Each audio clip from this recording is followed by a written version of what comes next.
시청자 여러분 안녕하십니까. 10월 13일 시사정담 시작하겠습니다. 시청자 여러분, 강서구청장 보선에서 참패한 국민의힘 극심한 후유증을 앓고 있습니다. 당 쇄신 방안을 놓고 백가쟁명식 주장들이 분출하고 있는데요. 여상훈 변호사님과 문제점을 짚어보도록 하겠습니다. 여 변호사님, 네. 이 국민의힘 이야기를 하기 이전에 네. 강서구청장 보궐선거에서 압승이라고 해야죠. 압승을 거둔 이재명 대표는 지금 기세등등한 상황인데요. 문제는 이재명 대표가 13일, 네. 오늘이죠. 오늘 선거법 재판이 있는 날입니다. 네, 예. 원래는 8월 25일인가 선거법 재판을 하고 지금 단시간 되고 거의 두 달, 거의 뭐 한 예. 7주 정도가 있다가 지금 열렸는데, 네, 예. 문제는 오늘 국방이 국감이 있으니까 나 못 나갑니다 재판에 해놓고. 네. 그런데 또 국감에는 나 아파서 못 나옵니다 하고 지금 행방불명이 됐다고 그러네요. 그러니까요. 이게 좀 그렇게 전에 재판에 안 나가버려도 되는 겁니까? 우선 일반 형사 재판이었으면은 예. 두 번 정도 아무 말 없이 안 나오면, 지금은 특히 그 국감장에 간다고 해놓고 국감장에 안 나왔다는 거 아닙니까? 결국 재판부가 알거나 검찰에서 그 재판부에다가 의견을 이야기할 거 아닙니까? 예, 그렇겠죠. 그러면 일반 사범이나 뭐 일반 형사 그리고 사범, 그다음 그 국회의원 아니고 이 정도면 이거는 구인영장 발부되겠죠. 예. 예, 재판에 그 아무 말 없이 안 나오면은 한 번 가지고는 안 그런데 두 번째 안 나오면은 거의 구인영장 발부합니다. 도주 우려 있다고 봐가지고. 근데 그 이 선거법 위반 이 사건은 지금 법에 선거법 위반 사건은 좀 특별 규정이 많아요. 그래가지고 첫 번째 안 나오면 두 번째에 또 정당한 사유 없이란 말이 있긴 있어요. 예. 정당한 사유 없이 안 나오면은 불출석으로, 그러니까 피고인이 자리에 없는 채로 검사와 변호인의 의견만 듣고 재판을 진행할 수 있도록 되어 있습니다. 예. 그래서 이 가능하다 하지만 이게 그러면 당연히 피고인이 출석 안 하면 피고인한테 불리한 결론이 날 수 있는 거 아닙니까? 예. 재판부의 심증도 그렇고 그 재판부를 좀 무시한다는 느낌도 받고요. 저희들이 재판할 때 피고인이 아무 말 없이 출석 안 하면 아프다든가 뭐 상이라든가 누구 뭐 친척 이런 일로 아니고 그냥 무단 결석이죠. 우리 학교 때 하면은 이 피고인에 대해서 이 준법 의식이 전혀 없는 사람이다. 이렇게 해서 형도 좀 올립니다. 예. 그러니까 그렇게 되는데 이 선거법 위반에 대해서는 지금 이렇게 돼 있고, 정당한 사유를 또 이재명 대표 같이 출중한 법조인들은 정당한 사유를 또 만들어내겠죠. 두 번째 안 나올 때도 또 국정감사, 뭐 국회 일정, 야당 대표로서 일정, 이렇게 가면은 이게 언제 이 재판이 새로 진행이 될지는 모를 정도입니다. 이게 재판부가 사실은 법 앞에 모든 사람 평등하다, 이런 생각을 가지고 있다면 선거법 위반에 두 번째 출석 안 하면은 피고인 출석 없이 재판할 수 있다는 거지, 이게 구인영장을 발부하지 말라는 건 아닙니다. 그렇잖아요. 예, 그렇죠. 형사소송법은 일반법으로 다 적용되고, 이제 선거법은 공직선거법의 이 형사처벌 조항은 특별법 아닙니까? 이 때문에 그 특별법의 규정이 없으면 일반법의 규정이 적용되거든요. 이 때문에 근데 이 지금 강규태 부장판사 같아요. 이분이 이때까지 재판을 진행해 온 여러 가지 스타일을 볼 때 또 이재명 대표가 나 국회 무슨 일정으로 못 나갑니다, 이러면 또 기일을 연기해 줄 것 같은 생각이 들거든요. 그런데 이재명 대표가 좀 전에 우리 강서구 구청장 보궐선거 이야기 하셨지만 뭐 대승했지 않습니까? 한마디로. 하고 나서 기세가 너무 등등해진 것 같아요. 그러니까 이 재판정에 특히나 이번에 김문기 처장 그거와 관련한 공직선거법 위반은 뭐 이번에 거의 다 마무리할 단계에 들었거든요. 마무리를 일단 한 걸로 되어 있습니다. 마무리한 걸로 출석을 안 했는데 했는 모양이죠. 두 가지가 허위사실 공포가 하나는 김문기 씨 모른다, 개발 2차장 모른다는 거고, 이미 김문기 것은 증인까지 다 신문이 끝났기 때문에 오늘 그것은 마무리가 된 걸로 하고, 다음번부터는 백현동 그 허위사실 공포 부분에 대한 신문에 들어가겠다. 그렇게 했는데 예. 오늘 출석 안 했기 때문에 오늘 마무리를 못 합니다. 뭐 지금 언론 보도는 마무리를 한 걸로 하겠다고 재판장이 얘기를 했다는 거예요. 근데 피고인도 없는데 그렇게 하면 또 이재명 대표가 가만히 안 있을 것 같은데요. 여하튼 좋습니다. 그러니까 그 오늘 마무리했으면 이제 다음 기일부터는 예. 결국은 백현동 사건의 이 식품안전원인가요? 한국식품연구원. 거기에 대한 허위 사실 공표. 거기에 대한 이제 심리가 시작돼야 되는데 그것도 지금 그 이 재판부의 심리 그동안 절차를 볼 때 과연 제대로 될 건지 그게 신속한 심리가 될 건지 전혀 의심스러운 지금 상황입니다. 그러니까 지금 강규태 부장판사는 선거법 사건이라는 게 633 아닙니까? 그렇죠. 그래서 1년 내에 끝내라. 네, 맞습니다. 지금 1심도 1년이 지나갔는데도 안 내온 데다가 지금도 2주에 한 번씩 합니다. 그러니까 오늘 13일 날 안 했기 때문에 이제 2주니까 27일 날 잡혀있어요. 그것에 대해서도 검찰에서는 매주 하자, 매주. 선거법에 대해서는 신속하게 하도록 그렇게 규정이 되어 있는데 너무 지금 지체가 되고 있는데 2주에 하는 것은 너무하다. 그런데 강규태 부장판사는 뭐 그대로 원래대로 하겠다 이렇게 되어 있고 오늘 얘기로는 피고인이 불출석하는 경우 다음 기일에 피고인 없이 그러니까 공판을 진행하겠다는 입장을 표명을 했습니다. 그런데 지금 이재명 대표에 대해서는 법 앞에는 평등해야 하는데 지금 국감이라든가 또 국회 일정 무슨 당무 일정 때문에 여러 차례 개인적인 사유를 이유로 해가지고 재판이 연기가 됐어요.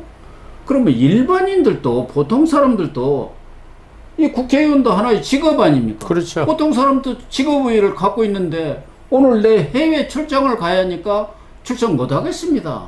이래도 재판부가 그러세요? 그럽니까? 이제 재판 기일 변경 신청서 낼 때 그 사유를 소명하는데 그게 정말 국익을 위해서 필요하고 불가피한다 그러면 해주긴 해주죠. 그거는 뭐 해줄 수밖에 없는데 지금 이재명 대표의 지금 그 기일 연기 신청서, 신청 사유 이런 거는 사실 이재명 대표는 그 야당의 대표입니다. 대표 같으면 자기 일정을 자기가 스스로 조절할 수 있는 지위에 있는 사람이에요. 그럼요. 그 야당의 일정 이런 거, 대표가 이번 주에 오늘 13일 날 그 의원총회 열겠습니다. 할 때 대표가 오늘 재판 때문에 좀 내일로 그 다음 월요일 연기하자. 이런데 누가 뭐라고 그래요? 그럼요. 그러니까 자기 일정을 자기가 컨트롤할 수 있는 사람인데도 오히려 자기가 무슨 국회의 어떤 일정에 종속돼야 되는 이렇게 무조건 따라야 되는 사람인 것처럼 이렇게 하는데 이게 바로 정치 만능주의.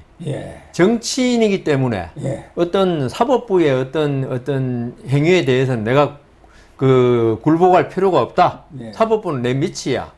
이런 느낌. 아까 좀 전에 법 앞에 그 모든 사람이 평등하다 했는데 이재명 대표나 이 지금 야당 또 일부 여당 이 모든 사람들이 이 사법부를 알기를 정치의 종속 변수로 생각하더라고요.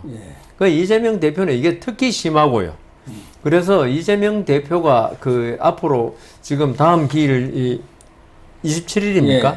27일도 지금 제가 볼 때는 안 나올 가능성은 상당히 농후한 것 같아요. 아니 이미 그쪽 변호인은 다음 기일도 국감이 있어서 그러니까요. 출석이 어렵습니다. 이렇게 얘기를 해놓은 거예요. 그러니까 검찰 쪽에서 이의를 제기하고 그러니까 재판부도 좀 너무한 거 아니냐. 그래서 그런지 다음 주에는 특별한 사정이 없는 우리말로 뭐 안 나와도 하겠다는 입장을 표명을 했지만 정당한 사유라는 게 있다고 그러니까요. 연기할 거 아닙니까? 그래 분명히 뭐 안 나오면서 이재명 대표 정도면은 정당한 사유인데 법원이 오만한 거 아니냐 이러면 안 나올 거라고 이게. 그리고 제가 볼 때는 지금 앞으로 지금 기소가 지금 3개 돼 있지 않습니까?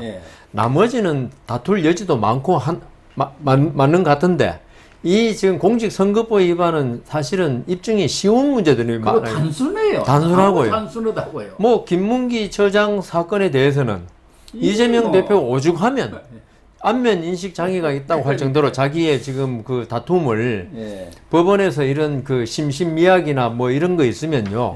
사실은 병원에다 감정 신청합니다. 이 사람이 정말 그 심신장애가 있는지. 근데 그런 거 거의 안 통하는 네. 변명이기 때문에 이재명 대표한테는 사실은 자기가 딱 보니까 이런 공직선거법 위반 사건이 가장 지금 위험하고 네. 자기 정치 생명에 이걸 아는 거예요. 알죠. 이게 만일에 네. 그 별거 아니고 또 처벌도 별거 아니고 100만 원 이상 나와도 그 이재명 대표가 뭐 사기나 절도로 벌금 100만 원 나왔다. 그거 아무것도 아니잖아요, 이거는. 네, 그렇죠. 벌금 내면 되지. 네. 근데 공직선거법은 100만 원 이상만 나오면 이 정치 생명이 끝나잖아요. 국회의원도 떨어지고 대표도 떨어지고 그러니까 뭐 다음 자기가 노린 대선도 뭐 나가지도 못하고 그리고 국고보조금 430 물어내야 되고. 물어내. 그러니까 이재명 대표가 이렇게 다른 대장동, 백현동 이런 사건에 비해서 있죠. 네. 이거는 어떻게 보면 형량으로 봐서는 조그마한 사건이에요. 그런데 이재명 대표로서는 자기 정치 생명 때문에 목숨을 걸 수밖에 없는 사건이니까 이렇게 지금 여러 가지 사유를 대서 안 나가고 최대한 재판을 끌자. 예. 이거는 재판 끌기 전략으로 지금 이 전술을 갖다 바꾼 것 같아요. 그러니까 어떻게든 내년 총선 전까지는 1심이 안 나오도록 그럼요. 막아야 돼. 예. 그게 이제 이재명 속셈이라는 것은 천하가 다 알죠. 삼척동자도 알만한 그러니까요. 일이고 재판부도 모를 일이 없지 않습니까? 그래 그걸 모르면 그런데 말이 안 되죠. 이재명 대표가 거대 야당의 대표라고 해가지고 사법 체계 자체를 지금 무력화시켜버리는 그런 행위들을 하고 있는데 사법부마저도 좌파 판사인지 어쩐지 내가 강기태를 잘 모르니까 알 길은 없습니다만은 거기에 영합하는 듯한 태도를 보이고 있는 거 아니 그 대표적인 게 유창훈 영장부장 아니었습니까? 그러니까요. 당 대표이기 때문에 증거를 인멸할 우려가 없다는 세상에 그런 좀 이상한 논리를 들이대는 걸 보았는데요. 예. 지금 우리 그 고 교수님하고 저하고 그동안 김명수 대법원장에서 이야기를 많이 했지만 우리가 그 하나 알아야 될 거는 서울중앙지법 형사합의부입니다. 그 항소부도 뭐 있지만은 합의부는 정말 중요한 재판을 많이 하거든요. 예.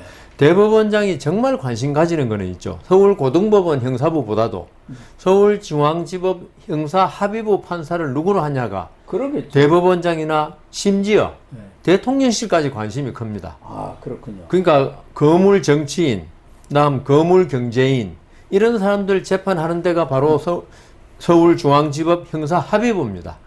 예. 그 판결이 보통 1000페이지 넘는 게 많아요. 워낙 거물들이니까.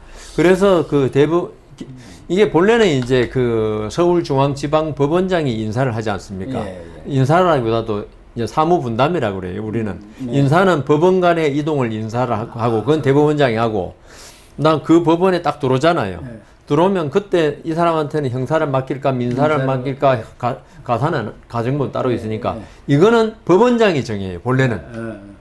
근데 사무분장이. 예, 사무분장. 근데 법원장도 선거했잖아요, 지금. 네. 선거하면서 계속 좌쪽 사람이 법원장을 하면서 자기 결에 맞는 사람을 형사 합의부장으로 시킬 가능성이 많은 데다가 아까 말씀드린 대로 대법원장 자체가 이 형사부장이 누구냐에 관심을 많이 표명하고 있어요. 이걸 해라 마라 소리 안 해요. 그러겠죠. 이거 그 좀 중요한 사람이 하면 좋게, 그러니까 재판 잘하고 참 공정 무사하게 할 사람은 하라 그러는데 그 공정 무사가 과연 어떤 뜻인지 모르겠는데 그러면은 중앙지방법원장으로서도 자기로서 나중에 고등법원장도 한번 해봐야 되고 고등법원장은 선거 안 합니다. 그건 대법원장이 이렇게 인사로 임명하니까. 그럴 경우에 대법원장 의중을 거스를 필요가 없죠. 그렇죠. 이런 게 우리 국민들은 그냥 이게 서울중앙지방법원장이 다 하는 것 같아도 이런 걸 전부 다 관여를 다 하기 때문에 이 사법부의 재판부 독립을 해쳤느니 양승태 대법원장의 처벌받고 이런 게 다 나오거든요. 예, 예. 그래서 이 강규태 부장, 저도 몰라요, 사실은. 뭐 한참 후배니까. 그 다음 유창현 부장, 저도 몰라요. 모르지만 아까 좀 전에 말씀드린 대로 서울중앙지방법원 형사합의부장하고 영장전담부장 이거는 정말 관심을 가집니다. 대법원장이. 그러다 보니까 이런 사람들이 자꾸 한쪽에 재판은 그렇게 말은 안 하겠죠. 난 공정해야 하지만은 이게 심정적으로 다 그게 카르텔이 있는 거 아닐까. 왜냐하면 저는 강규태 부장 뭐 전혀 모르는데 이렇게 밖으로 나타난 재판 진행 태도를 보고 제가 말씀드린 거거든요. 그러다 보니까 이번에 이균용 대법원장 후보자가 야당의 비토로 결국 낙마를 했는데 이것도 따지고 보면은 이재명의 재판 방탄. 저는 이제 수사 방탄을 하느라고 총동원했습니다만은 재판을 방탄하기 위한 것 아니냐. 이균영이가 딱 대법원장 되면은 이 사법부 분위기도 달라질 거고 경우에 따라서는 영장 전담 판사라든가 이 말씀하신 대로 중요한 그런 데에 대한 인사가 내년 또 2월에 있지 않습니까? 예. 그러면은 그 이전에들 판사들도 다 인지상정으로 대법원장의 어떤 뜻이라든가 이런 것들에 대해서 가급적 뭐 그렇게 거슬릴 필요가 없죠. 예. 그러니까 이재명이가 그걸 그러니까 이번에 부결시켜버립니다. 더불어민주당이 여러 가지가 있겠지만은 네. 결국 이재명 대표는 방탄 부결이다. 그러니까. 왜냐하면요. 아까 좀 전에 말씀하신 대로 서울중앙지방법원 합의부장 그다음 영장 전담 이걸 갖다 대법원장의 의중인데 이번에 아마 이균용 대법원장 됐으면은 법원장 선거제도 없어질 겁니다. 그거는 그렇겠죠. 김명수가 한번 해본 거지. 법으로 정해진 제도가 아니거든요. 예. 그러면 이균용 대법원장이 됐다면은 그 중도적이고 합리적인 사람을 법원장 시킬 거란 말입니다. 예. 자기 임명하면 되니까. 예. 그러면 중도 합리적인 사람이 법원장 되면은 이렇게 편파적이고 왜냐하면 법원장으로서는 재판이 이렇게 편파적으로 국민에게 비치는 거 그건 막아야 될 거 아닙니까? 예, 예. 그러면은 좀 합리적이고 중도에 있는 사람을 이런 형사합의부장 또는 영장 전담으로 임명하면은 사무 분담을 하면 이런 일이 안 벌어지는 거죠. 이 누가 봐도 명백하고 결론이 금방 나오는 사건 가지고 이렇게 그 법의 강행 규정이거든요. 633은 이렇게 무시해 가면서 재판을 갖다가 하는 거 그러니까 이거는 말이 안 이재명 되죠. 대표도 판사를 믿는 구석이 있으니까 주랭랑해갖고 행방불명 돼버린 거 아닌가? 그러니까요. 행볼. 이렇게 해도 강규태 부장이 뭐 27일날 합시다. 정당한 사유라 그럴 겁니다. 나중에 예. 오면은. 또 하나는 이 검찰에서 지난번 영장이 기각됐던 세 사건 중에 백현동 네. 사건을 먼저 지금 분리해서 분리 기소를 했거든요. 네. 그렇게 되면은 결국 백현동 사건도 이제 선거법 재판 있고 대장동 재판 지금 대장동 재판은 일주일에 2번 하도록 이렇게 되어 있고 거기다가 이 백현동 사건도 뭐 준비기일도 있겠습니다. 어쨌든 재판이 시작되면은 이재명이는 일주일에 서너 번씩을 재판을 받아야 한다는 얘기 아닙니까? 그러니까 1일 1재판이 되는데 그러고도 이 대표직을 수행하고 선거를 제대로 치를 수 있나요? 그러니까 이게 원칙대로 하면은 네. 대표직 내려놔야죠. 예, 그러니까요. 그러면서 대표직은 지고 재판은 이렇게 계속 연기 신청하고 이러면서 이게 사법부 그다음 입법부를 갖다가 완전히 엉망으로 만들어 놓겠다는 건데요. 제 생각에 이제 우리가 강규태 부장 좀 전에 우리 공직선거법 사건 이야기했지만은 이게 문제가 있죠. 이 이재명 대표의 불출석 작전 요것만이 아니라 지금 백현동 배임 사건도 다른 재판부에 지금 재판이 이제 시작되고 있잖아요. 그러면 분명히 이게 재판 공판 준비 절차 한 1년 끌 수도 있어요. 한 6번 하면 1년 끌더라고요. 이 강규태 부장이 지금 아까 우리가 이분이 과연 재판을 신속하게 진행할 의지가 있는가 없는가를 볼 수 있는 게 백현동 본래 백현동 공직선거법 위반 사건 이건 배임하고 따로 진행하면 돼요. 그리고 간단하고. 그러니까요. 국토부에서 과연 공문을 보낸 게 있느냐 없느냐 라든가 전화라든가 뭐 전화라든가 받은 사람이 있을까요? 그러니까요. 협박을 당했으면 그렇게 하면 되는데 또 분명히 저는 강규태 부장이 만일 이 공직선거법 사건에 대해서 빨리 진행할 의지가 없는 게 어떤 데서 나타나냐 하면은 다른 재판부에서 하는 배임 사건, 백현동 배임 사건 그것도 김인섭 씨가 공통으로 연관되어 있거든요. 전부 다 그 사건하고 우리가 결론을 달리할 수 없습니다. 그 사건 진행하는 것을 하는 거 그 결론 봐가지고 거기서 김인섭 씨 역할이 없었고 결국 국토부에서 강압으로 했던 게 밝혀지면 이거는 무죄다. 그러네요. 그러니까 공직선거법도 무죄 아니냐. 그럼 이거 부지하세요. 그러니까 이재명 대표는 그렇게 분명히 주장할 거고 이 백현동 사건 배임 이게 메인 사건이에요. 메인 중요 사건이고 메인 사건. 공직선거법 위반상 딸린 사건이다. 조그마한 거죠. 예, 꼬리가 몸통을 흔들 수는 없지 않느냐. 그러니까 그 백연동 대장동 사건이 큰 사건에서 그건 공판 준비 절차까지 지금 할 거 아닙니까?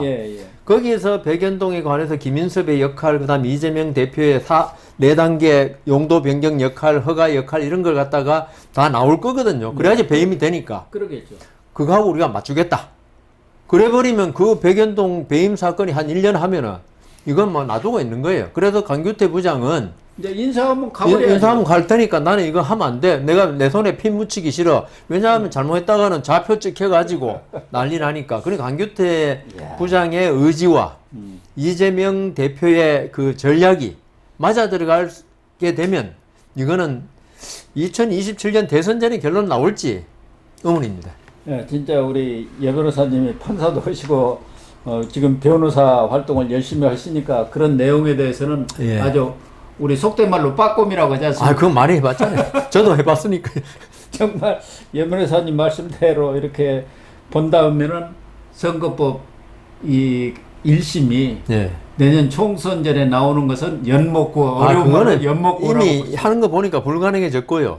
그 대법원까지 지금 간다면은 다행히 대법원장이 이제 중도 보수 뭐 우파 아니면 중도층이 되면은 2027년 전에 2027년 3월 9일 이전에 나올지 모르겠는데 3월 9일인가 수요일이 며칠인지 모르겠는데 나오는데 그렇지 않으면은 아마 대선 끝나고 나서 나올 수도 있습니다. 아무튼 새로운 대법원장이 빨리 내야 들어서서 예. 이 사법부 정상화를 시켜야죠. 이루어져야만이 이런 정치적 재판들도 정치적으로 해결되지 않고 진짜 법과 그렇죠. 양심과 원칙에 따라서 이루어지지 않겠나. 그러니까 사법부에서 해결됐는데 지금은 입법부에서 지금 진행되고 있어요. 그러니까요. 예.